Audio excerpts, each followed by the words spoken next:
السلام علیکم ورحمۃ اللہ تعالی وبرکاتہ۔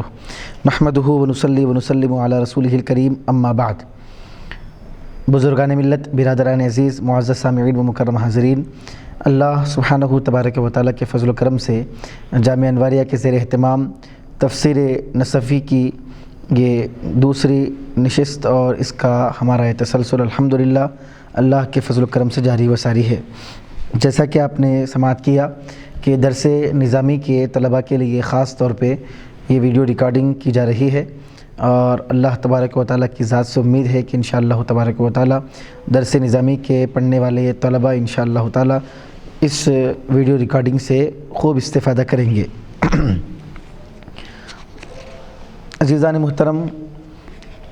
سابقہ جو ہماری ریکارڈنگ ہے اس میں یاسین سے ہم نے آغاز کیا۔ خلاصتاً میں اس کے بارے میں مختصر عرض کروں گا کہ اللہ تبارک و تعالیٰ نے سورہ یاسین جو اللہ تعالیٰ نے نازل فرمایا ہے، اس کے بارے میں آپ نے سماعت کیا کہ یہ سورت مکی ہے، اس میں 63 آیتیں ہیں، اور یاسین کا مطلب نبی کریم صلی اللہ علیہ وسلم کا یہ نامی اس میں گرامی ہے، یعنی اے سید و سردار۔ اللہ تبارک و تعالیٰ اپنے محبوب نبی کریم صلی اللہ علیہ وسلم کو خطاب فرما رہا ہے، اور اللہ تبارک و تعالیٰ اپنے کلام حکیم قرآن حکیم کی قسم کو ذکر فرما رہا ہے، اور اللہ تبارک و تعالیٰ نے اپنے محبوب نبی کریم صلی اللہ علیہ وسلم کو یاسین کہا، اور قرآن حکیم کے اللہ تعالیٰ نے قسم ذکر فرمائی، یہ بتانے کے لیے کہ بے شک اے ہمارے حبیب آپ رسولوں میں سے ہیں، اور اللہ تبارک و تعالیٰ نے سیدھے راستے پر آپ کو مبعوث فرمایا ہے، اور صراط مستقیم کی آپ لوگوں کو دعوت دیتے ہیں۔ اللہ تعالیٰ نے اپنے کلام کے بارے میں اس کے بعد فرمایا کہ یہ جو کلام ہے عزیز اور رحیم کی طرف سے نازل کردہ ہے، یہ اللہ سبحانہ تبارک و تعالیٰ کا کلام ہے جو اپنے اوصاف میں عزت والا، عظمت والا، غلبے والا، حکمت والا، رحمت والا خدا ہے۔ اس کے بعد اللہ تعالیٰ نے فرمایا کہ میرے حبیب، ہم نے اس کلام پاک کو آپ کے قلب مبارک پر اس لیے نازل کیا تاکہ آپ اس قوم کو ڈرائیں جن کے باپ دادا کو عرصے دراز سے نہیں ڈرایا گیا، جس کی وجہ سے یہ غفلت میں پڑے ہوئے ہیں۔ کم سے کم باپ دادا کو ڈرایا جاتا تو باپ دادا کو جو ڈرایا جائے اس کا اثر بچوں میں ہوتا ہے، تو اللہ تبارک و تعالیٰ نے فرمایا آپ اس قوم کو ڈرائیں جن کے باپ دادا کو نہیں ڈرایا گیا۔ صفت کی بنیاد پر اس کو پڑھا گیا، جیسے کہ آپ نے تفسیر میں سماعت کیا۔ قومن یہ موصوف ہے، ما انذر آباؤہم یہ پورا جملہ اس کی صفت ہے، یعنی ایسی قوم جن کے باپ دادا کو نہیں ڈرایا گیا۔ وصف کی بنیاد پر اس کا ترجمہ علامہ نصفی نے کیا غیر منذرن آباؤہم، جن کے باپ دادا کو نہیں ڈرایا گیا۔ فہم غافلون، جس کی وجہ سے وہ غفلت میں ہے۔ پھر اس کے بعد اللہ تعالیٰ نے فرمایا لقد حق القول علی اکثرہم فہم لا یؤمنون، ان میں کے اکثر یعنی مکے کے اکثر کافروں اور مشرکوں پر یہ قول ثابت ہو چکا ہے، یہ بات واجب ہو چکی ہے، اور یہ قول ان کے اوپر ثابت ہو چکا ہے، لازم ہو چکا ہے، واجب ہو چکا ہے، وہ ایمان لانے والے نہیں ہیں۔ اللہ تبارک و تعالیٰ نے کون سا قول، اس کی بھی تفسیر علامہ نصفی نے فرمائی کہ اللہ تبارک و تعالیٰ اور ایک مقام پہ فرماتا ہے لَأَمْلَأَنَّ جَهَنَّمَ مِنَ الْجِنَّةِ وَالنَّاسِ أَجْمَعِينَ، ضرور میں جہنم کو جنات اور انسانوں سے بھر دوں گا۔ یہ قول ان لوگوں کے اوپر ثابت ہو گیا، اور جن کے مقدر میں اور جن کی تقدیر میں اللہ سبحانہ تبارک و تعالیٰ نے جہنم میں جانا لکھا ہے، وہ ہرگز ایمان نہیں لائیں گے۔ اس میں بھی آپ نے سماعت کیا کہ اللہ تبارک و تعالیٰ نے اس میں تقدیر کے حق ہونے کا ذکر فرمایا ہے، اور اہل سنت و جماعت کا عقیدہ ہے والقدر خیرہ وشرہ من اللہ تعالیٰ، کہ تقدیر اچھی ہو یا بری ہو یہ سب اللہ سبحانہ تبارک و تعالیٰ کی جانب سے ہے۔ یہ خلاصہ کلام تھا جو آپ نے سماعت کیا۔ اب یہاں سے آیت مبارکہ کا آغاز ہے۔ انا جعلنا فی اعناقہم اغلالا فہی الی الاذقان فہم مقمحون۔ اللہ سبحانہ تبارک و تعالیٰ فرماتا ہے کہ وہ ایمان نہیں لائیں گے۔ اللہ تعالیٰ نے ان کی سرکشی، ان کی ہٹ دھرمی کا اللہ تبارک و تعالیٰ یہاں سے بیان، ان کی ہٹ دھرمی کو اللہ تعالیٰ بیان فرما رہا ہے، اور اس کی تمثیل اور اس کی مثال اور اس کا منظر اللہ تعالیٰ بیان فرما رہا ہے۔ انا جعلنا فی اعناقہم، اللہ فرماتا ہے بے شک ہم نے بنا دیا، فی اعناقہم ان کی گردنوں میں، ہم نے ڈال دیا، ہم نے بنا دیا، ہم نے مقرر کر دیا ان کی گردنوں میں،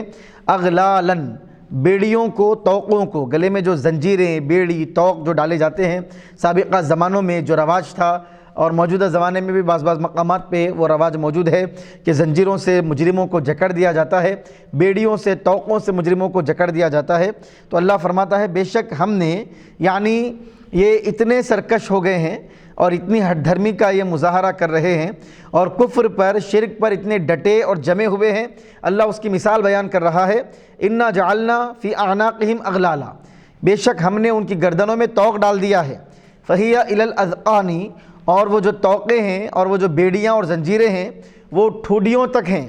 فہم مقمحون، ٹھوڈیوں تک وہ زنجیریں اور بیڑیاں اور طوق ٹھوڈی تک ہونے کی وجہ سے، اور طوق میں کیلے ٹھوڈی تک رہنے کی وجہ سے، فہم مقمحون، ان کے سر اوپر کی طرف اٹھے ہوئے ہیں۔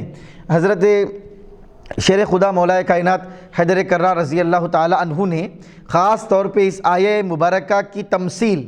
آپ نے اس آیہ مبارکہ میں اللہ تعالیٰ نے کافروں اور مشرکوں کا جو منظر اللہ تعالیٰ نے پیش کیا، اس کو آپ نے اپنے ذریعے اس کو پریکٹیکلی طور پہ کر کے آپ نے بتایا۔ راوی فرماتے ہیں کہ مولا کائنات شیر خدا حیدر کرار رضی اللہ تعالیٰ عنہ نے داڑھی کے نیچے سے اپنے دونوں ہاتھوں کو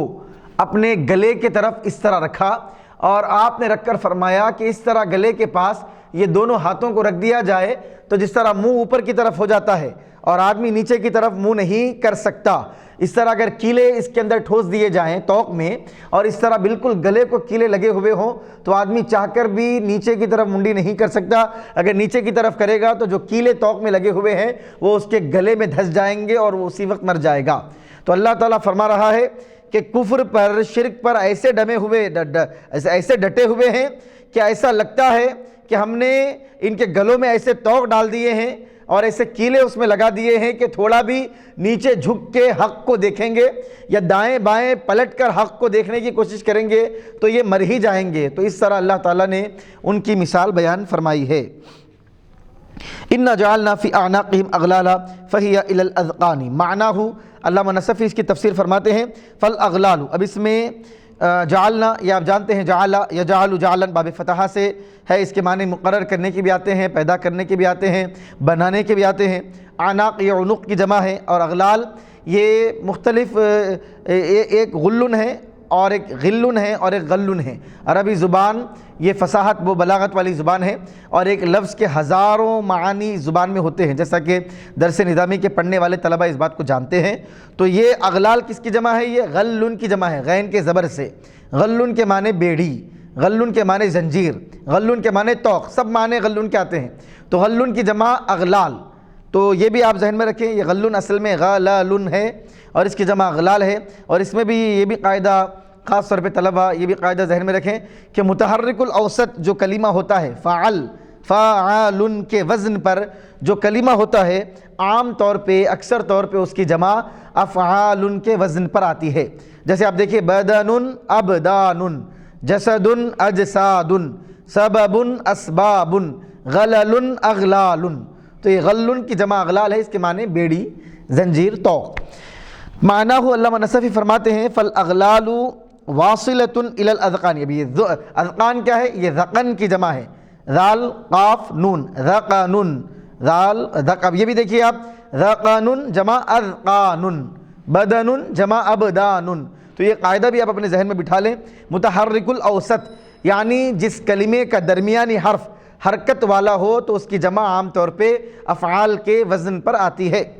حجر جمع احجار، جس طرح ہزاروں مثالیں اس کی موجود ہیں۔ علامہ نصفی فرماتے ہیں معناہ، اس کے معنی کیا ہے؟ فالاغلال واصلۃ الی الاذقان، اللہ فرما رہا ہے کہ جو طوق ان کے گلے میں ڈالا گیا ہے وہ طوق ان کی ٹھوڈی تک پہنچ رہا ہے۔ جو زنجیر ان کے گلے میں ڈالی گئی ہے اس میں جو کیلے ہیں وہ ان کی ٹھوڈیوں تک لگ رہے ہیں، تو ٹھوڈی کو اس طرح کیلا لگا دیا جائے تو آدمی چہرہ نیچے کی طرف نہیں کر سکتا ہے، نہ وہ اب ٹھوڈی کی طرف کیلے لگا دیے گئے۔ اور آگے اللہ تعالیٰ آیت میں فرما رہا ہے کہ ان کے دائیں بائیں سے ہم نے رکاوٹیں پیدا کر دی ہے۔ اب دیکھیے مثال کے طور پہ کہ بالکل ایک پتلی دیوار ہو، ایک آدمی کا منہ اس کے اندر دھس گیا ہو، بازو رائٹ سائڈ بھی دیوار ہو، لیفٹ سائڈ بھی دیوار ہو اور بیچ میں کیلے اس طرح لگے ہوئے ہوں تو اس کا منظر کس طرح ہوتا ہے؟ اللہ ایسی منظر کشی پیش کر رہا ہے کہ گویا کہ ہم نے ایسا ان کو کر دیا ہے، نہ رائٹ سائڈ پلٹ سکتے ہیں، نہ لیفٹ سائڈ پلٹ سکتے ہیں، نہ نیچے کی طرف دیکھ سکتے ہیں، بس ایسے ہی چہرہ ان کا آسمان کی طرف اٹھا ہوا ہے۔ یہ اللہ تعالیٰ نے اس کی منظر کشی فرمائی۔ فالاغلال واصلۃ الی الاذقان، کہ جو طوق ہے وہ ذقن تک، ٹھوڈی تک پہنچا ہوا ہے۔ ملزوزۃ الیہا، لزّا یلزّو، لزّن کے معنی چمٹ جانا، کسی چیز کا چپک جانا۔ ملزوزۃ الیہا، وہ جو طوق ہے وہ بالکل گلے سے چپک گیا ہے، تھوڑا بھی ایسا نیچے کریں گے تو وہ دھس جائے گا اور وہ مر جائیں گے۔ اس طرح اللہ تعالیٰ نے مثال بیان کی۔ فہم مقمحون، اب اللہ فرماتا ہے ہم نے ان کی گردنوں میں طوقوں کو ڈال دیا ہے، وہ طوقیں ان کی ٹھوڈیوں تک پہنچ گئی ہیں۔ فہم مقمحون، جس کی وجہ سے، اب یہ دیکھیے یہ جو فا ہے اس کے اندر یہ فا سببیہ ہے۔ آپ یہ بھی ذہن میں رکھیے کہ الفاظ اور حروف کے معانی مفاہیم کو بھی ہم کو ذہن میں رکھنا ہے کہ کہاں پہ کس حرف کا کیا ترجمہ کیا جاتا ہے۔ یہ اللہ سبحانہ تبارک و تعالیٰ کا کلام ہے، ایک حرف کا بھی یہاں پہ معنی ہم ادھر ادھر نہیں کر سکتے، اور کوئی چیز ضرورت سے زائد اس کے اندر نہیں ہے۔ ہر چیز کا ایک معنی ہے، ہر چیز کا ایک مطلب ہے، ہر چیز کا ایک مفہوم ہے۔ تو فا کے بے شمار معنی آتے ہیں، صرف فا کئی معنی اس کے اندر آتے ہیں، اس میں سے معنی وجہ، سبب۔ تو فہم مقمحون، اللہ فرما رہا ہے ہم نے ان کی گردنوں میں طوقوں کو ڈال دیا، طوقیں ٹھوڈیوں سے لگ گئی، جس کی وجہ سے ان کے سر اوپر کی طرف اٹھا دیے گئے ہیں۔ تو اب دیکھیے جس کی وجہ سے، یہ ترجمہ کہاں سے آ رہا ہے؟ فا کی وجہ سے یہ ترجمہ ہو رہا ہے، فہم مقمحون۔ اب یہ دیکھیے آپ اس بارے میں بھی علامہ نصفی فرماتے ہیں مرفوعۃ رؤوسہم، ان کے سروں کو اٹھا دیا گیا ہے، چونکہ اللہ تعالیٰ نے طوق ان کے گردنوں میں ڈالا، کیلے لگ گئے ہیں، وہ خود اپنی مرضی سے نہیں، ایسا معلوم ہوتا ہے کہ ان کی گردنوں کو اٹھا دیا گیا، یعنی اللہ نے تقدیر میں، ان کی تقدیر پر اللہ تعالیٰ نے مہر لگا دی ہے کہ وہ کفر پر، شرک پر رہیں گے، اب وہ ایمان لانے والے نہیں ہیں، تو ان کے سروں کو اٹھا دیا گیا ہے۔ یقالو، اب یہاں سے علامہ نصفی رحمۃ اللہ علیہ کے بارے میں آپ نے شروع میں بھی سماعت کیا کہ آپ کی عادت کریمہ لغت کی وضاحت کرنے کی بھی ہے، آپ الفاظ کی وضاحت کرتے ہیں، اعراب کی وضاحت کرتے ہیں، قراتوں کی وضاحت بھی کرتے ہیں، اور ضروری بلاغت کی بھی آپ وضاحتیں کرتے ہیں۔ تو یہاں پہ لغوی وضاحت آپ فرما رہے ہیں، اقمح یقمح اقماح، یہ باب افعال سے ہے۔ اب اس کو ثلاثی مجرد میں لے جا کر علامہ نصفی اس کا معنی سمجھاتے ہیں، قمح البعیر فہو قامح اذا روی فرفع رأسہ۔ اب دیکھیے آپ مقمحون کی جو آیت کریمہ، یہ جو آیت مقمحون کا کلمہ ہے، آپ اس کو سمجھا رہے ہیں عربی لغت کے ساتھ، اور اس کے لیے مثال آپ دے رہے ہیں کہ اونٹ کے بارے میں کہا جاتا ہے قمح البعیر، اونٹ خماح کا معاملہ کیا۔ کیا مطلب قمح کا مطلب؟ فہو قامح، اونٹ کو قامح کہا جاتا ہے۔ کب کہا جاتا ہے؟ تو فرماتے ہیں کہ اونٹ کے لیے پورے سال میں 2 مہینے ایسے آتے ہیں کہ سخت ٹھنڈ کے اور سخت سردی کے ہوتے ہیں، اور ان 2 مہینوں میں اگر اونٹوں کو تالابوں کے پاس، کنٹوں کے پاس، نہروں کے پاس پانی پلانے اونٹوں کو لے جایا جائے تو پانی کی شدت کی ٹھنڈ کی وجہ سے جیسے ہی اونٹ پانی میں منہ ڈالتا ہے تو اتنی ٹھنڈ اس کو ہوتی ہے، وہ فوری اپنا منہ آسمان کی طرف اٹھا دیتا ہے، پھر نیچے نہیں جھکاتا۔ آپ یہ چیز ذہن میں رکھیں، یہ تشبیہ، یہ معنی یہ مقمحون کی آیت میں ہے۔ اللہ تبارک و تعالیٰ کافروں کے، مشرکوں کا جو سر آسمان کی طرف اٹھ گیا ہے اور پھر اب نیچے جھکنے والا نہیں ہے، اس کے لیے جس لفظ کا بھی اللہ نے انتخاب کیا ہے اس میں بھی وہ معنی موجود ہے کہ اونٹ جب پانی پینے کے لیے جاتا ہے اور پانی انتہائی ٹھنڈا ہوتا ہے تو وہ ٹھنڈ کی وجہ سے، شدت برد کی وجہ سے، تبرد کی وجہ سے اپنے سر کو اٹھاتا ہے تو جھکاتا نہیں ہے، اس وقت کہا جاتا ہے قمح البعیر، اونٹ نے سردی کی وجہ سے، ٹھنڈک کی وجہ سے اپنے سر کو اٹھا دیا۔ اس سے اللہ تعالیٰ نے لفظ ذکر کیا مقمحون، ایسا لگتا ہے جس طرح اونٹ شدت برد کی وجہ سے اپنے سر کو اٹھاتا ہے، یہ کیلوں کی وجہ سے، توق کی وجہ سے ان کے سر اٹھا دیے گئے ہیں اور انہوں نے اپنے سروں کو اوپر کی طرف اٹھا دیا ہے۔ جس طرح اونٹ اب نیچے پانی کے لیے سر نہیں جھکائے گا، اب یہ بھی سر جھکانے والے نہیں ہیں۔ اب الفاظ کی گہرائی، تبرد ٹھنڈک، فرفع رأسہ، اونٹ نے اپنا سر اٹھا دیا ہے۔ وہذا لأن طوق الغل الذي في عنق المغلول يكون في ملتقى طرفيه تحت الذقن حلقة فيها رأس العمود خارجا من الحلقة إلى الذقن فلا يخليه يطأطئ رأسه فلا يزال مقمحا۔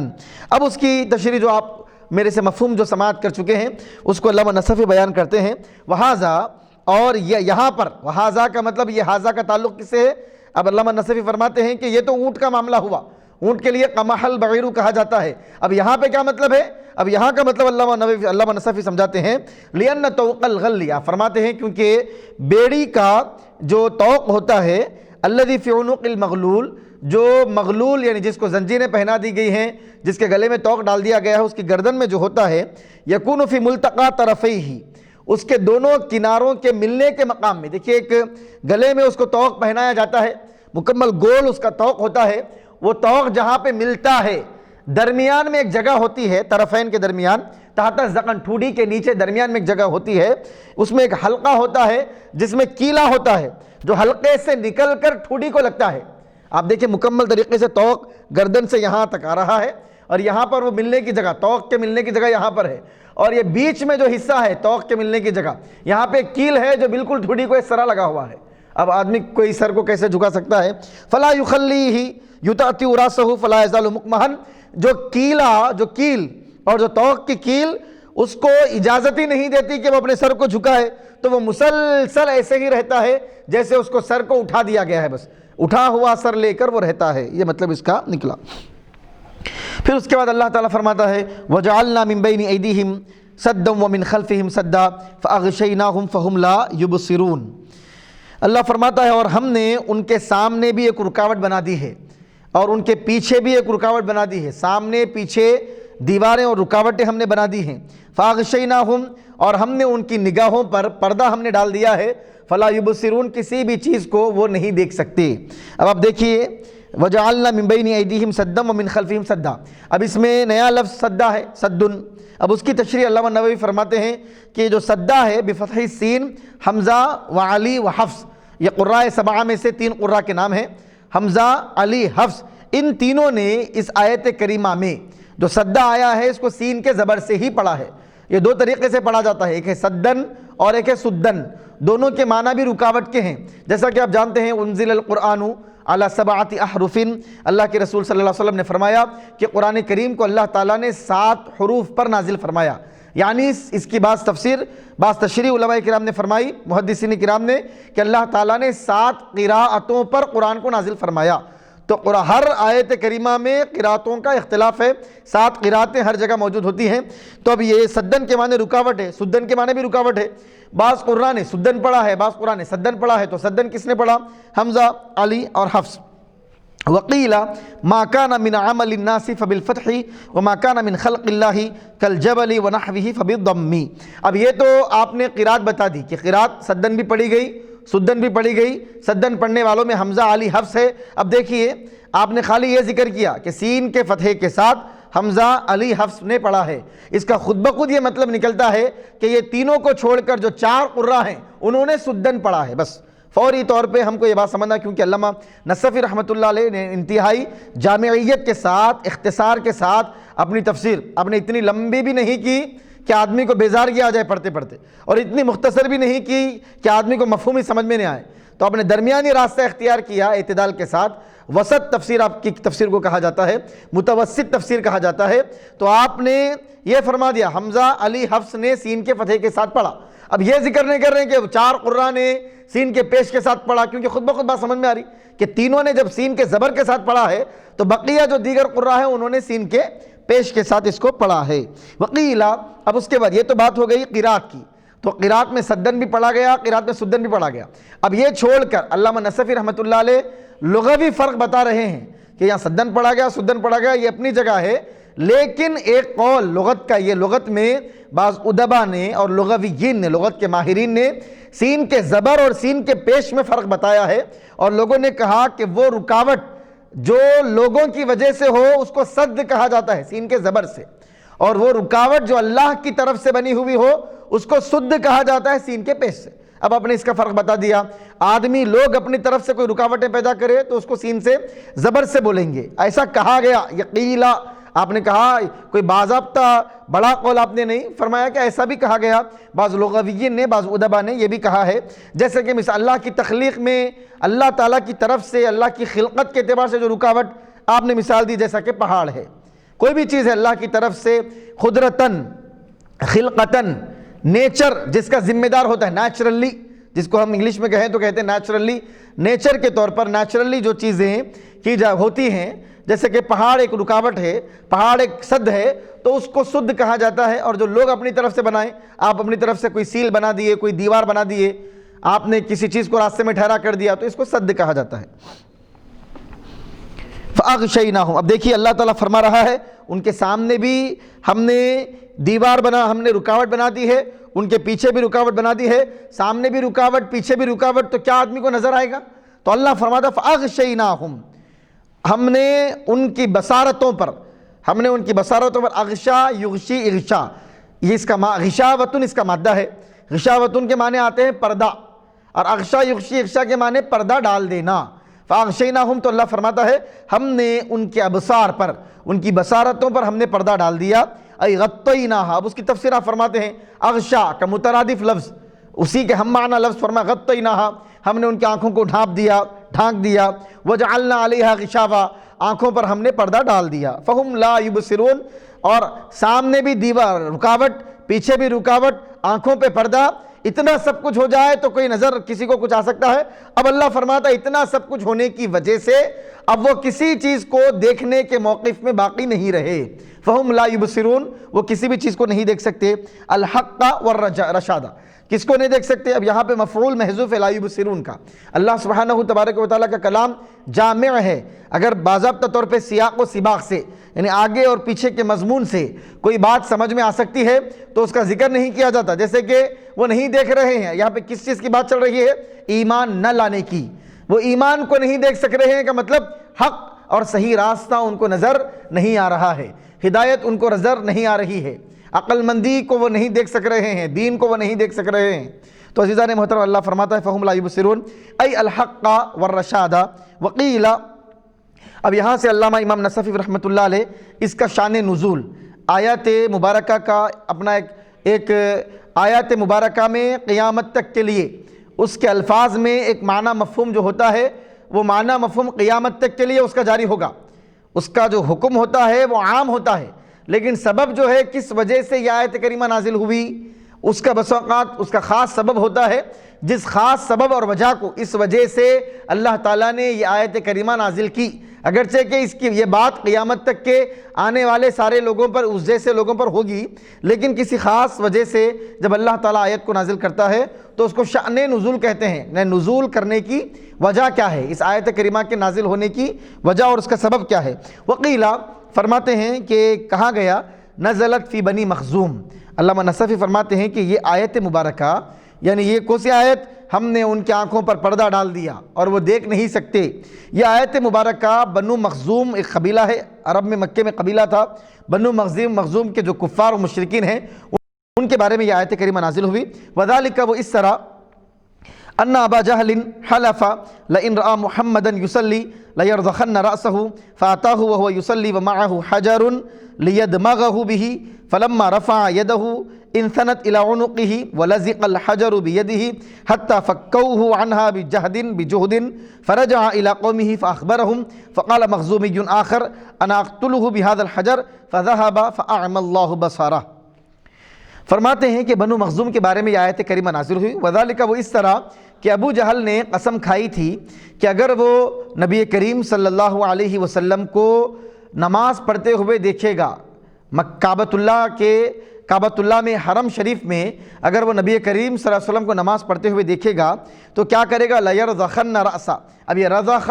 یرزخو ردخن اس کے معنی ذہن میں رکھیں، کسرہ کے معنی آتے ہیں عربی زبان میں، اس کا ترجمہ کیا جائے تو کسرہ یکسرو کسرن یعنی توڑ دینا، کچل دینا، چورا چورا کر دینا، اس کے لفظی معنی ہوتے ہیں۔ تو عزیزان محترم نعوذ باللہ من ذالک، وہ کہنے لگا کہ اگر نماز پڑھتے ہوئے محمد عربی صلی اللہ علیہ وسلم کو، ہمارے نبی پاک صلی اللہ علیہ وسلم کو وہ دیکھے گا تو آپ کے سر مبارک کے ساتھ نعوذ باللہ وہ اس طرح کا معاملہ کرے گا، آپ کو نعوذ باللہ اس نے قتل کرنے کی، آپ کو ختم کرنے کی بات کی، بلکہ قسم کھائی کہ اگر نماز پڑھتے ہوئے دیکھوں گا تو ختم کر دوں گا۔ فاتاہ،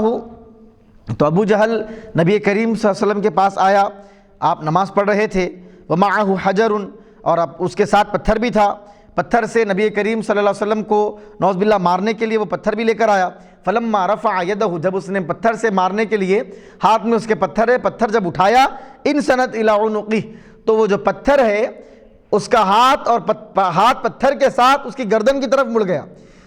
گردن کے پیچھے ہاتھ اس کا چلا گیا۔ وَلَزِقَ الْحَجَرُ بِيَدِهِ، اور جو پتھر تھا اس کے ہاتھ میں پتھر چپک گیا۔ حَتَّى فَكَّوْهُ عَنْهَا بِجُهْدٍ، علامہ نصفی فرماتے ہیں، روایت میں آتا ہے یہاں تک کہ مکے کے جو کفار و مشرکین اور اس کے ساتھی تھے، ان لوگوں نے انتہائی مشقت کے ساتھ اس پتھر کو اس کے ہاتھ سے نکالنے کی، دور کرنے کی کوشش کی۔ فَرَجَعَ إِلَىٰ قَوْمِهِ فَأَخْبَرَهُمْ، تو وہ اس واقعے کو دیکھ کر پریشان ہو گیا کہ نبی کریم صلی اللہ علیہ وسلم کے اوپر حملہ کرنے کے لیے وہ گیا۔ تو عزیزان محترم یہ معاملہ اس کا ہوا، اور کیسے نہ ہو عزیزان محترم، اللہ تبارک و تعالیٰ نے قرآن کریم میں اپنے محبوب کے بارے میں فرمایا وَاللَّهُ يَعْصِمُكَ مِنَ النَّاسِ۔ عزیزان محترم، حضرت عیسیٰ علیہ السلام کو اللہ تعالیٰ نے نبوت اور رسالت دی، آپ کو مبعوث فرمایا۔ آپ کی قوم میں بعض لوگ آپ کے دشمن ہو گئے اور آپ کو مارنا چاہتے تھے، تو عزیزان محترم مختلف معاملات حضرت عیسیٰ علیہ السلام کے ساتھ بھی لوگوں نے کیے۔ اللہ تعالیٰ نے حضرت عیسیٰ علیہ السلام کی عیسیٰ علیہ السلام کی حفاظت کے لیے، آپ کی عصمت کے لیے اللہ تعالیٰ نے حضرت روح القدس وَأَيَّدْنَاهُ بِرُوحِ الْقُدْسِ، اللہ فرماتا ہے ہم نے عیسیٰ علیہ السلام کی حفاظت اور ان کی تائید روح القدس کے ذریعے حضرت جبریل امین کے ذریعے فرمائی۔ اللہ تعالیٰ نے حضرت جبریل علیہ السلام کو محافظ بنا کر مقرر کیا، حضرت عیسیٰ علیہ السلام کی حفاظت فرماتے تھے۔ لیکن عزیزان محترم قربان جائیے ہمارے آقا کریم صلی اللہ علیہ وسلم کی عظمتوں پر کہ نبی کریم صلی اللہ علیہ وسلم کی حفاظت کی باری آئی تو اللہ تبارک و تعالیٰ نے کسی فرشتے کو مقرر نہیں کیا۔ اللہ تعالیٰ نے فرمایا وَاللَّهُ يَعْصِمُكَ مِنَ النَّاسِ، اے میرے حبیب اللہ سبحانہ تبارک و تعالیٰ خود لوگوں سے آپ کی حفاظت فرمائے گا۔ عام طور پہ اللہ تعالیٰ نے فرشتوں کو حفاظت کے لیے مقرر کیا، لیکن محبوب کی بات آئی تو اللہ تبارک و تعالیٰ خود محافظ بن گیا۔ تو عزیزان محترم جس کی حفاظت اللہ تبارک و تعالیٰ کرے اس کو کون نقصان پہنچا سکتا ہے؟ فانوس بن کے جس کی حفاظت خدا کرے وہ شمع کیا بجھے جسے روشن خدا کرے۔ تو عزیزان محترم فانوس بن کے جس کی حفاظت ہوا کرے وہ شمع کیا بجھے جسے روشن خدا کرے، اس طرح کہا جاتا ہے۔ تو عزیزان محترم اللہ کے پیارے حبیب پاک علیہ السلام کو وہ مارنا چاہتا تھا لیکن مار نہیں سکا۔ فقال مخزومی آخر، تو بنو مخزوم کا قبیلے کا ایک دوسرا آدمی بدبخت کہنے لگا انا اقتلہ بہذا الحجر، وہ ابو جہل کو ڈانٹنے لگا کہ تم مار کر نہیں آئے، تم تو بزدل ہو، مجھ کو وہ پتھر دو، میں پتھر سے میں مار کر آؤں گا، میں قتل کر دوں گا، اس طرح وہ کہنے لگا۔ فذهب، وہ آگے بڑھا اور آپ کے پاس نبی کریم صلی اللہ علیہ وسلم کے پاس پہنچا۔ فأعمى الله بصره، تو اللہ سبحانہ تبارک و تعالیٰ نے اس کو اندھا کر دیا۔ جیسے ہی نبی کریم صلی اللہ علیہ وسلم کی طرف آگے بڑھنے لگا اس کی بینائی چلے گئی، تو اس کا بھی اللہ تعالیٰ نے اس آیت مبارکہ میں تذکرہ کیا۔ فَأَغْشَيْنَاهُمْ فَهُمْ لَا يُبْصِرُونَ، ہم نے ان کی نگاہوں پر پردہ ڈال دیا ہے، اب وہ دیکھنے والے نہیں ہیں، ان کو کچھ نظر نہیں آتا ہے۔ یہ بھی اس آیت کریمہ کا شان نزول یہ بھی بیان کیا گیا۔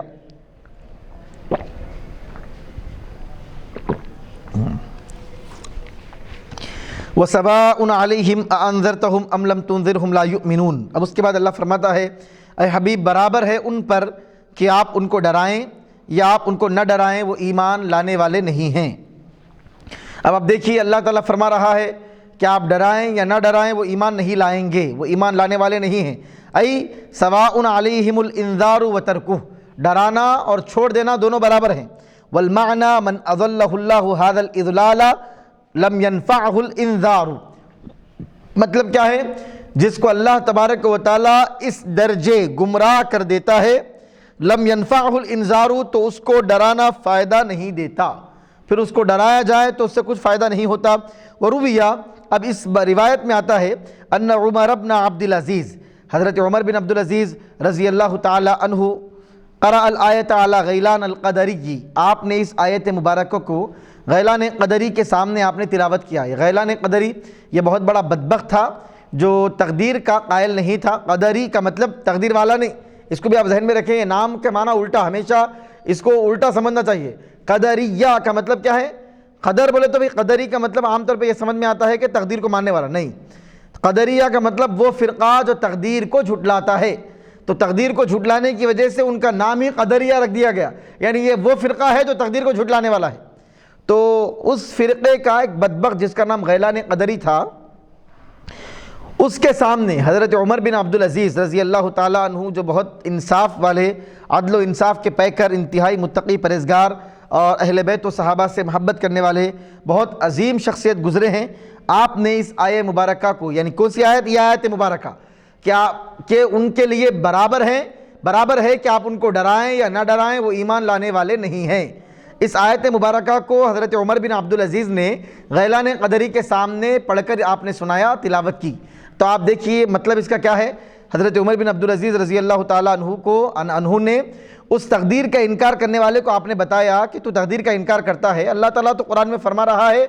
کہ آپ ڈرائیں یا نہ ڈرائیں وہ ایمان لانے والے نہیں ہیں۔ مطلب کیا ہے کہ اللہ تعالیٰ نے ان کی تقدیر میں شقاوت کو اللہ تعالیٰ نے لکھ دیا ہے، اللہ نے ان کی تقدیر میں ضلالت کو لکھ دیا ہے، کفر کو اللہ نے لکھ دیا ہے، شرک کو اللہ نے لکھ دیا ہے۔ اب وہ پلٹنے والے نہیں ہیں، کیونکہ اللہ تعالیٰ نے ان کی تقدیر پر مہر لگا دیا ہے، سٹیمپ پڑ چکا ہے گمراہی کا، ضلالت کا، کفر کا، شرک کا۔ اب وہ ایمان نہیں لائیں گے۔ تو مطلب یہ نکلا کہ ہدایت اور یہ ضلالت یہ اللہ تبارک و تعالیٰ کی طرف سے ہے۔ اللہ جس کو ہدایت دینا چاہتا ہے اسی کو ہدایت ملتی ہے اور اسی کو توفیق ملتی ہے، اللہ جس کو ہدایت دینا نہیں چاہے اس کو توفیق نہیں ملتی۔ مطلب کلیئر اس آیت مبارکہ کے سمجھ میں آتا ہے۔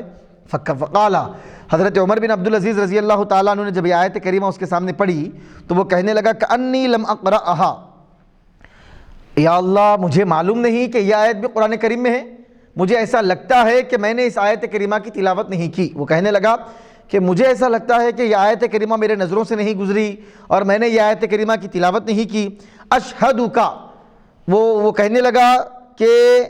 یا اشہدک، آپ اس کو پڑھیں، میں تم کو گواہ بناتا ہوں۔ اشہد یشہد، اشہاد گواہ بنانا، شہید یشہد مانے گواہی دینا، تو باب فعال میں اس کو پڑھیں اشہدک۔ غیلان قدری حضرت عمر بن عبدالعزیز سے کہنے لگا میں تم کو گواہ بناتا ہوں، انی تائب عن قولی فی القدر، تقدیر کے بارے میں میرا جو قول ہے کہ تقدیر کچھ بھی نہیں ہے، جو کچھ کرتا ہے بندہ ہی کرتا ہے، ایمان لانا اس کے ہاتھ میں ہے، کفر کرنا اس کے ہاتھ میں ہے، تقدیر کا کوئی عمل دخل بندے کی زندگی میں نہیں ہوتا ہے، بندہ مطلقاً مختار ہے، ہر چیز کا بندے کو اختیار ہے، بندہ جو چاہتا ہے کر سکتا ہے، تقدیر سے کا کوئی لینا دینا نہیں ہے۔ میں نے تقدیر کے بارے میں جو بات کہی تھی میں اپنی اس بات سے توبہ کرتا ہوں اور میں تم کو گواہ بناتا ہوں، وہ یہ کہنے لگا۔ فقال عمر، تو حضرت عمر بن عبدالعزیز رضی اللہ تعالیٰ عنہ نے فرمایا اللہم ان صدق فتب علیہ وان کذب فسلط علیہ من لا یرحمہ، اے مولا اگر یہ سچ بولے اور یہ صداقت سے کام لے، فتب علیہ تو اس کی توبہ کو قبول فرما، وان کذب اور اگر وہ جھوٹ بولے، فسلط علیہ من لا یرحمہ تو اس کے اوپر ایسے آدمی کو مسلط فرما جو اس پر بالکل رحم نہ کرے، مطلقاً اس پر رحم نہ کرنے والے آدمی کو اس پر ڈومینیشن دے دے اور اس کے اوپر مسلط فرما دے اور مولا اس کو ہلاک کر دے۔ یہ دعا حضرت عمر بن عبدالعزیز رضی اللہ تعالیٰ عنہ نے فرمائی۔ فأخذه ہشام بن عبد الملک من عنده فقطع يديه ورجليه وصلبه على باب دمشق۔ تو راوی فرماتے ہیں کہ حضرت عمر بن عبدالعزیز رضی اللہ تعالیٰ عنہ نے اس کے بارے میں ایسی دعا کی تھی اور وہ حضرت عمر بن عبدالعزیز رضی اللہ تعالیٰ عنہ کے سامنے صرف ایکٹنگ کر رہا تھا اور صرف جو ہے وہ ایسا کر رہا تھا کہ وہ تقدیر پہ ایمان لانے والوں میں سے ہے، اگرچہ کہ حقیقت یہ تھی کہ اس کے دل میں تقدیر پر ایمان نہیں تھا، صرف حضرت عمر بن عبدالعزیز رضی اللہ تعالیٰ عنہ کے سامنے اس نے مظاہرہ اس طرح کیا تھا، تو اس کے ساتھ اس کے دل کے بارے میں آپ نے دعا کی مولا یہ سچا ہے تو اس کی توبہ کو قبول کر، جھوٹا ہے تو اس پہ ظالم کو مسلط کر دے، تو اللہ تعالیٰ نے دعا کو قبول کیا آپ کی۔ فاخذہ، تو اس وجہ سے حضرت تو کیا ہوا، ہشام بن عبد الملک جو انتہائی جابر قسم کا، ظالم قسم کا آدمی تھا، اس نے اس کو پکڑا، فقطع یدیہ اور اس کے دونوں ہاتھوں کو کاٹ دیا، ورجلیہ دونوں پیروں کو کاٹ دیا، وصلبہ علی باب دمشق اور دمشق کے دروازے پر اس کو سولی پر لٹکا دیا۔ تو عزیزان محترم اب دیکھیے غیلان قدری کے ساتھ کیسا معاملہ ہوا۔ اس میں یہ بات بھی معلوم ہوئی کہ اولیاء اللہ حضرت عمر بن عبدالعزیز رضی اللہ تعالیٰ عنہ اولیاء اللہ میں سے ہیں، تو اولیاء اللہ کی دعائیں قبول ہوتی ہیں، اگر ان کی زبان مبارک سے کچھ نکل جائے تو اللہ تبارک و تعالیٰ اس کو قبول فرماتا ہے، یہ بات بھی معلوم ہوئی۔ اور دوسری یہ بات بھی معلوم ہوئی کہ اللہ تبارک و تعالیٰ کی آیات بینات کے سامنے جو کوئی بندہ ہٹ دھرمی کا مظاہرہ کرتا ہے پھر اللہ تبارک و تعالیٰ دنیا میں بھی اس کو ذلیل کرتا ہے، آخرت میں بھی اللہ اس کو رسوا فرماتا ہے۔ تو عزیزان محترم یہ بھی اس میں معلوم ہوا۔ اور اس آیت کریمہ سے یہ معلوم ہوا کہ تقدیر برحق ہے اور شر اور خیر یہ سب کچھ اللہ سبحانہ تبارک و تعالیٰ کی طرف سے ہے۔ انما تنذر من اتبع الذکر وخشی الرحمن بالغیب، اللہ فرماتا ہے میرے حبیب بے شک آپ اس کو ڈراتے ہیں، یعنی آپ کا ڈرانا اس کو فائدہ دے گا جو ذکر کی اتباع کرے، یعنی قرآن کریم کی اتباع کرے، قرآن کریم کی پیروی کرے، قرآن کریم کو مانے، وخشی الرحمن بالغیب، اور اللہ تبارک و تعالیٰ کے عذاب سے وہ ڈرے، رحمان سے ڈرے غیب کی وجہ سے، یعنی اللہ تبارک و تعالیٰ کے عذاب سے ڈرے، جہنم سے وہ ڈرے۔ فبشرہ بمغفرۃ واجر کریم، بے شک میرے حبیب آپ اس کو ڈراتے ہیں جو قرآن کی پیروی کرتا ہے اور اللہ تبارک و تعالیٰ کا خوف اس کے دل میں ہے، تو آپ ایسے آدمی کو جو آپ کے ڈرانے پر ڈرے اور اللہ کا خوف اس کے دل میں پیدا ہو جائے، خشیت اس کے دل میں پیدا ہو جائے، ایسے آدمی کو آپ بشارت دیجئے، خوشخبری دیجئے بمغفرۃ واجر کریم،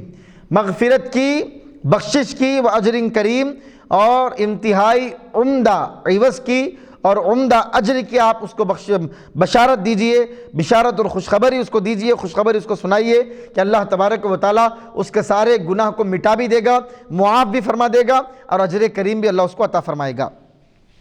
انما تنذر، سوائے اس کے کچھ نہیں ہے۔ اب اس میں جو ما ہے یہ مائے کافہ ہے، اور مائے کافہ عمل کو ختم کر دیتا ہے۔ انما تنذر من اتبع ذکر، آپ ڈراتے ہیں اس کو جو اللہ کے کلام کی اتباع کرے، ای انما ینتفع بانذارک من اتبع القرآن، آپ تفسیر فرماتے ہیں کہ آپ ڈراتے ہیں اس کو جو ذکر کی اتباع کرے، یعنی آپ ڈراتے ہیں کا مطلب آپ کا ڈرانا فائدہ دیتا ہے۔ انما ینتفع بانذارک، آپ کے ڈرانے سے فائدہ اٹھائے گا من، وہ آدمی اتبع القرآن جو قرآن کی اتباع کرے گا۔ وخشی الرحمن بالغیب کا مطلب وخاف عقاب اللہ ولم یرہ، اب دیکھیے اللہ فرماتا ہے جو اللہ رحمان سے ڈرتا ہے، کس چیز؟ رحمان کا جس کے دل میں خوف ہے، کیا کا خوف ہے؟ بالغیب، غیب کی بنیاد پر، اور غیب کا مطلب اب آپ علامہ نصفی فرماتے ہیں ای خاف عقاب اللہ، جو اللہ تعالیٰ کے عقاب اور عذاب سے ڈرتا ہے، ولم یرہ، جبکہ اس نے عذاب اور عقاب کو دیکھا ہی نہیں ہے، تو عذاب اور عقاب غیب ہے، اور وہ غیب کی وجہ سے وہ اللہ سے ڈرتا ہے، اور اللہ تبارک و تعالیٰ اس بنیاد پر اس کو اجر عطا فرماتا ہے۔ فبشرہ بمغفرہ،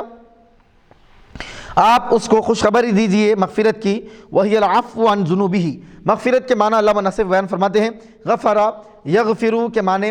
بخشنے کے آتے ہیں، مغفرت یہ مصدر میمی ہے، وہی العفو عن ذنوبہ، یعنی گناہوں کو ختم کر دینا، گناہوں کو میٹ دینا، گناہوں کو معاف کر دینا۔ واجر کریم، اور اجر کریم کی آپ اسے بشارت اور خوشخبری دیجئے،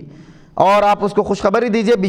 اجر کریم کی۔ تو اجر کریم کا مطلب کیا ہے عزیزان محترم؟ کریم کے معنی عمدہ کے آتے ہیں، یعنی عمدہ اجر اللہ تعالیٰ دے گا، اجر کے معنی عوض، بدلہ، عمدہ صلہ اللہ دے گا، عمدہ بدلہ دے گا، اور وہ کیا ہے؟ ای الجنہ، یعنی وہ جنت ہے۔ اللہ سبحانہ تبارک و تعالیٰ حبیب کریم صلی اللہ علیہ وسلم کے ڈرانے سے جو لوگ، آپ کے انذار سے، تنذیر سے جو لوگ فائدہ اٹھائیں گے اور قرآن کریم کی اتباع کریں گے، اللہ تبارک و تعالیٰ کی خشیت اور خوف اور تقوی دل میں بٹھائیں گے، اللہ سبحانہ تبارک و تعالیٰ ان کے سارے گناہوں کو معاف بھی فرمائے گا، اور اجر کریم یعنی جنت بھی اللہ تعالیٰ ان کو عطا فرمائے گا۔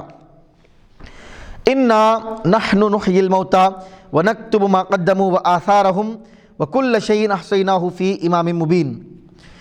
اب یہاں سے اللہ فرماتا انا نحن نحیی الموتى، بے شک ہم ہی ہیں جو مردوں کو زندہ کرتے ہیں، انا بے شک ہم،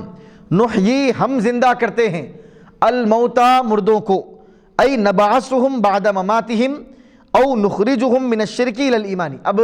مردوں کو زندہ کرنا، اب اس کے ایک ظاہری معنی، بالکل ظاہری جو معنی ہے مردے کو زندہ کرنا، اس کے حقیقی معنی پہ اس کو لیا جائے تو اس کا مطلب ہوگا کہ اللہ تبارک و تعالیٰ قیامت کے بعد حشر کے دن محشر کے میدان میں اللہ تبارک و تعالیٰ جب لوگوں کو، ساری کائنات کو اللہ اٹھائے گا، اور جب دوبارہ سور پھونکا جائے گا اور سارے لوگ اپنی قبروں سے اٹھیں گے تو مردے کی حالت سے پھر زندگی کی طرف آئیں گے، وہ مردہ تھے، پھر اللہ تعالیٰ ان کو زندگی عطا فرمائے گا۔ تو بے شک ہم ہی مردوں کو زندہ کرتے ہیں کا مطلب کیا ہے؟ ہم ان کے مرنے کے بعد پھر ان کو ہم دوبارہ مرنے کے بعد اٹھائیں گے، یہ مطلب ہے حقیقی معنی۔ اب مجازی معنی کیا ہے؟ بے شک ہم ہی مردوں کو زندہ کرتے ہیں، ای نخرجہم من الشرک الی الایمان، یعنی ہم ان مردہ دلوں کو شرک سے نکال کر ان کو ایمان کی طرف ہم لاتے ہیں۔ ان کے دل مشرکانہ عقیدوں والے ہیں، کافرانہ عقیدے والے ہیں، اور ان کے دلوں میں شرک اور نفاق اور کفر بس گیا ہے، یہ شرک سے، کفر سے نکال کر اس کے اندھیرے اور اس کی تاریکی سے نکال کر ایمان کی طرف، ایمان کے اجالے کی طرف لانے والے ہم ہی ہیں۔ وَنَكْتُبُ مَا قَدَّمُوا وَآثَارَهُمْ وَنَكْتُبُ، اور ہم لکھتے ہیں، اللہ تعالیٰ فرماتا ہے ہم ہی لکھتے ہیں، مَا قَدَّمُوا، جو کچھ وہ پیش کرے، قدمہ یقدم یعنی آگے کرنا، جو وہ آگے کرے، جو وہ آگے بڑھائے، یعنی آخرت کے لیے انہوں نے جو کام کیا ہم اس کو بھی لکھ رہے ہیں۔ وَآثَارَهُمْ، اور ان کے نشانیوں کو، پیچھے جو چھوڑ کر آئے ہیں، آگے جو کیا وہ بھی ہم لکھ رہے ہیں، اور وہ پیچھے جو چھوڑ کر آئے ہیں ہم وہ بھی لکھ رہے ہیں۔ ای ما اسلفوا من الاعمال الصالحات وغیرہا، یعنی علامہ نصفی فرماتے ہیں ما قدموا کا مطلب یعنی جو کچھ نیک اعمال، اور نیک اعمال کے علاوہ جو جو چیزیں وہ کرے اور اللہ تبارک و تعالیٰ کے لیے، آخرت کے دن کے لیے جو جو نیکیاں وہ کرے، اللہ تعالیٰ اس کو بھی لکھتا ہے۔ وآثارہم، اور ان کے نشانیوں کو بھی اللہ لکھتا ہے۔ ما ہلکوا عنہ من اثر حسن، اب اس کا ایک مطلب تو کیا ہے، جو آگے کرے وہ بھی اللہ لکھتا ہے، جو پیچھے چھوڑ کر آئے وہ بھی لکھتا ہے۔ تو پیچھے کیا چھوڑ کر آئے ہیں، ای ما ہلکوا عنہ، جن چیزوں کو چھوڑ کر وہ انتقال کر گئے، کیا چیزیں چھوڑے، من اثر حسن، یعنی اچھے اچھے نشانات، عمدہ نشانات، عمدہ چیزیں، جیسے کہ علم علموہ، وہ علم چھوڑ کر آئے ہیں، لوگوں کو علم سکھا کر آئے ہیں، جیسے کہ علم جس کو وہ سکھا کر آئے ہیں۔ تو اگر کوئی آدمی دنیا میں کسی کو علم دیتا ہے، پڑھاتا ہے، کسی کو عالم بناتا ہے، وہ دنیا میں رہے گا، وہ دوسروں کو سکھائے گا، تو اللہ فرماتا ہے تم جو لے کر آئے ہو، جو عبادتیں کر کے آئے ہو، اللہ اس کو بھی لکھتا ہے، اور جو ذخیرہ نیکیوں کا تم چھوڑ کر آئے ہو، جیسے کسی کو علم دے کر آئے ہو، اللہ اس کو بھی لکھتا ہے، اللہ اس کا ہی بدلہ عطا فرمائے گا۔ او کتاب صنفوہ، علم دے کر آئے ہیں، یا کتاب جس کی تصنیف وہ کر کے آئے ہیں، او حبیث حبسوہ، یا کوئی پانی وغیرہ کا کوئی معاملہ، لوگوں کے لیے پینے کے پانی کے انتظامات وغیرہ، اس طرح وہ کوئی کر کے آئے ہیں۔ او حبیث محبس، یعنی کوئی پانی کے رکنے کا مقام، کوئی بھی سرایا، جس کو عام طور پہ اردو میں ایک لفظ اس کے بارے میں کہا جاتا ہے، سرائے بنا کر آئے ہیں پانی کے لیے، لوگوں کے لیے، یعنی لوگ سیراب ہو رہے ہیں اور پانی کے لیے، پانی کا انتظامات لوگوں کے لیے کر کے آئے ہیں، کنواں کھود کے آئے ہیں، بور لگا کے آئے ہیں، نل لگا کے آئے ہیں، لوگوں کے لیے پانی کے انتظامات کر کے آئے ہیں۔ اور اباطن، یا لوگوں کے لیے مسافر خانے بنا کر آئے ہیں، اور مسجدن، یا مسجد بنا کر آئے ہیں، صنعوہ او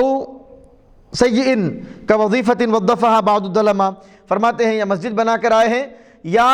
وہ برائیاں بھی اللہ تبارک و تعالیٰ لکھتا ہے جو بندے کرتے ہیں، جیسا کہ بعض کام ظالم لوگ کر کے جاتے ہیں اور ظلم و ستم کی تاریخ چھوڑ کے جاتے ہیں، اور ظلم و ستم کی سنتوں کو ایجاد کر کے جاتے ہیں، اللہ اس کو بھی لکھتا ہے۔ تو عزیزان محترم، اللہ فرماتا ہے جو آگے کر کے آئے، یعنی جو لے کر آئے، اللہ اس کو بھی لکھتا ہے، جو چھوڑ کر آئے اس کو بھی لکھتا ہے، جو چھوڑے ہیں وہ اثر حسن ہو تو بھی اللہ لکھتا ہے۔ او سیئن من اثر حسن، اثر پہ اس کا عطف ہوگا، حسن من اثر سیئن، تو من اثر حسن من اثر سیئن، تو حسن کی جگہ حسن پر اس کا عطف ہوگا، اور پڑھا جائے گا کہ جو کچھ چیزیں اچھے وہ چھوڑ کر گئے اللہ اس کو بھی لکھتا ہے، اور جو بری چیزیں جو چھوڑ کر گئے، برے آثار وہ دنیا میں جو رکھ کر گئے، اللہ اس کو بھی لکھتا ہے۔ وَكَذَلِكَ كُلَّ سُنَّةٍ حَسَنَةٍ أَوْ سَيِّئَةٍ يَسْتَنُّ بِهَا وَنَحْوُهُ، سب چیزیں قولہ ونحوہ، قولہ تعالیٰ فرماتے ہیں ہاں اسی طرح ہر وہ اچھا طریقہ جو کوئی ایجاد کرے یا برا طریقہ، اللہ تبارک و تعالیٰ ساری چیزوں کو لکھتا ہے۔ اس میں یہ بھی معلوم ہوا کہ جو بندے جو آگے لے کر آتے ہیں اللہ اس کو بھی لکھتا ہے، اور پیچھے جو طریقے بھی چھوڑ کر آئیں، اچھا طریقہ نکال کے آئیں، اللہ اس کا بھی ثواب دیتا ہے۔ برا طریقہ لے کر آئیں جس کے لوگ اتباع کر رہے ہیں، جس کی اقتداء کی جا رہی ہے، وہ بھی اللہ لکھتا ہے۔ وَنَحْوُهُ قَوْلُهُ تعالیٰ، یہ آیت کریمہ میں جو مفہوم ہے اسی طرح مفہوم اس آیت میں بھی ہے۔ آپ فرماتے ہیں کہ وَنَحْوُهُ، اور اس آیت کریمہ کا مفہوم یہاں بھی ہے۔ يُنَبَّأُ الْإِنسَانُ يَوْمَئِذٍ بِمَا قَدَّمَ وَأَخَّرَ، سورہ قیامہ کی آیت نمبر 13 میں اللہ تعالیٰ فرماتا ہے يُنَبَّأُ الْإِنسان، انسان کو باخبر کیا جائے گا، یومئذ، اس دن، قیامت کے دن، محشر کے میدان میں انسان کو باخبر کیا جائے گا، بما قدم و اخر، آگے کیا لے کر آیا ہے اور پیچھے کیا چھوڑ کر آیا ہے، دونوں چیزوں کے اللہ تبارک و تعالیٰ اس کو خبر دے گا۔ تو یہی مفہوم بالکل اس آیت کریمہ میں بھی ہے کہ اللہ فرما رہا ہے جو آگے کر کے آئے ہیں، یعنی لے کر جو آئے ہیں اللہ نے اس کو بھی لکھا ہے، لکھ رہا ہے، اور پیچھے چھوڑ کر جو آئے ہیں اللہ اس کو بھی لکھ رہا ہے۔ ای قدم من اعمالہ واخر من آثارہ، یعنی جو بندہ اپنے اعمال جو آگے کرتا ہے، نمازیں پڑھتا ہے، روزے رکھتا ہے، زکوٰۃ و حج کرتا ہے، اعمال جو لے کر آتا ہے، واخر من آثارہ، جو اپنے نشانیاں چھوڑ کر آتا ہے۔ وقیل ہی خطاہم الی الجمعۃ او الی الجماعۃ، فرماتے ہیں کہ یا ایک مطلب یہ بھی کہا گیا کہ ہم ان کے وہ جو آگے کر کے اس کو بھی لکھتے ہیں اور ان کے آثار کو بھی لکھتے ہیں،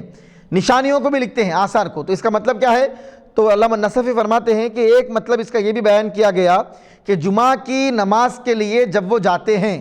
اور جب وہ قدم زمین پر رکھتے ہیں، قدم اٹھاتے ہیں، تو ان کے قدم کے نشانات اور قدم کے جو آثار زمین پر پڑتے ہیں، یا نماز باجماعت ادا کرنے کے لیے وہ مسجد کو جاتے ہیں، تو مسجد کو نماز ادا کرنے کے لیے جاتے ہیں یا جمعہ کی نماز ادا کرنے کے لیے جاتے ہیں، تو ان کے قدموں کے نشانات جو زمین پر پڑتے ہیں، اللہ تبارک و تعالیٰ اس کو بھی لکھتا ہے، یعنی اللہ تعالیٰ اس کا بھی اجر عطا فرماتا ہے۔ وَكُلَّ شَيْءٍ أَحْصَيْنَاهُ فِي إِمَامٍ مُبِينٍ،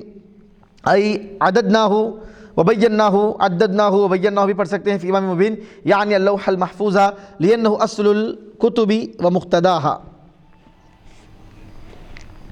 وکل شیء احصیناہ، اور ہر وہ چیز جس کو ہم نے گنایا ہے اور جس کو ہم نے بیان کیا ہے، جس کا ہم نے احاطہ کیا ہے، فی امام مبین، واضح لوح محفوظ میں وہ چیزیں موجود ہیں۔ اللہ فرماتا ہے جو بھی چیزیں ہم بیان کر رہے ہیں، جن جن چیزوں کو گنا رہے ہیں، جن چیزوں کی وضاحتیں کر رہے ہیں، یہ ساری چیزیں لوح محفوظ میں موجود ہیں، یعنی اللوح المحفوظ لأنہ اصل الکتب ومقتداہا۔ اب لوح محفوظ کے بارے میں اللہ تبارک و تعالیٰ نے اس کو امام مبین کہا، امام۔